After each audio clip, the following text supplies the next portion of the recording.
Okay, we have VR's free pick coming up. VR, the Vegas runner. You're going to look at South Carolina at Florida. Florida, a 3-point favorite. A great SEC matchup. VR, your thoughts? 3 and a little bit of vig. Open 3 now, 3 minus 115, 3 minus 120. I like South Carolina in this spot. And usually I would look to fade them because here's a team that's coming off a tough schedule. You played Georgia, blew them away.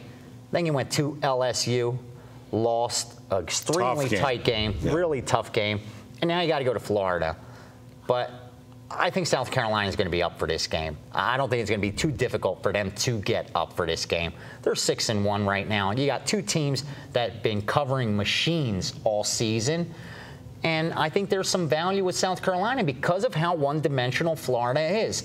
When you can't throw the football and you're playing against one of the best defenses in the country, there's no room for error. And I think that's the weakness with Florida here. And that's where I give the advantage to South Carolina. Yes, their offense isn't spectacular by any means, but at least they're balanced. It's harder to prepare for.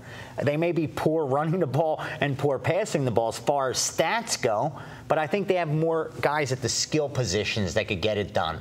Where with Florida, you know Driscoll's not going to light it up. You got to stop Gillislee. You do that, you're okay. I like Spurrier. 4th and 16. They threw the ball pretty well against, I think we all had LSU in that game. Connor Shaw. Unbelievable call and unbelievable execution on that 4th and 16. Took them down to the 1-yard line. They scored one play after that. Chuck Edel, your thoughts on South Carolina and Florida? I mean, both these teams, when you really look at the stats, so evenly matched up. Both teams tied offensively, 78th in the country offensively. Florida's defense 13th, South Carolina's defense 12th. But, you know, a good point that, you know, VR made, for Florida to have any luck in this game or any, you know, chance of winning, they have to run the ball. We know Driscoll is, you know, manages the game well, lets, you know, the team run the ball. But South Carolina, one of the best teams in the country against the rush. So that's a big thing there. Last week in that Vandy game, Florida actually lost 3 offensive linemen in that game. Now, they're all supposed to be playing this week, but you never know how healthy they're going to be. So, this is an evenly matched game. Again, 3 points basically for at home. But I like Spurrier as a coach here. You know, if just strictly coaching over Muschamp, I would take Spurrier. Two points I would like to make. You still have Spurrier's a Florida guy. And he's coming back. He is not going to let this team They're going to get up. They're going to get up. They will be up for this game. And the other thing, South Carolina may have the best athlete on the field, Jadeveon Clowney. I mean, this kid is awesome. He's a run stopper. He rushes the passer. Maybe the best athlete on the field. So I think that may tip the scales. I think it's going to be a hard-fought game myself. Let's not forget, when you look at the LSU game, South Carolina got destroyed. If you just looked at the box score, you would think not only did LSU cover, but they should have won that game by double digits. Yeah. They doubled them up in yardage. They destroyed them everywhere but on the scoreboard. And that's what I like, because even though you may think, well, the perception is they played a tight game against LSU, it was a marquee game. Everyone saw they didn't play a good game against LSU. They just happened to throw that touchdown on 4th and 16 where they got the first down, then got in, made it closer than it should have been.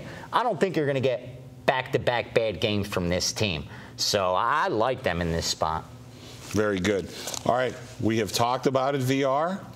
Are you ready to make it official? I'm ready to go. Okay. Back in the SEC, Spurrier goes to Florida. I'm going to grab the points with Spurrier. This one's 3. Don't be surprised if it goes up a little higher. There's Vig on that 3. I don't think we're going to get back-to-back bad games from a really good team. Florida's one-dimensional right now, has absolutely no passing game, won't have the kind of success running against the South Carolina defense that they had so far. Look for Connor Shaw to get enough points, South Carolina to stick around long enough to get the win. Okay, you heard it from VR. This is going to be a heck of a game. We're talking about scheduling. There is so few scheduling breaks in the SEC. There is none. I mean, you are even playing. Vandy isn't a break anymore. Vandy is a tough team. Maybe Kentucky might be not so tough. You know, but anyway, VR picks that. And coming up next is going to be my best bet of the week. We're going to talk about Oregon State. To me, the surprise team of the season, playing against a beat-up Utah team, but a team that covered the last 2 games. So certainly not a pushover with the number. We'll talk about that coming up next. Again, that's going to be my best bet. You can see all our videos at pregame.tv, and hopefully we'll give you a lot of winners and a little bit of entertainment along with it. So hopefully we'll have a lot of fun. Juggle.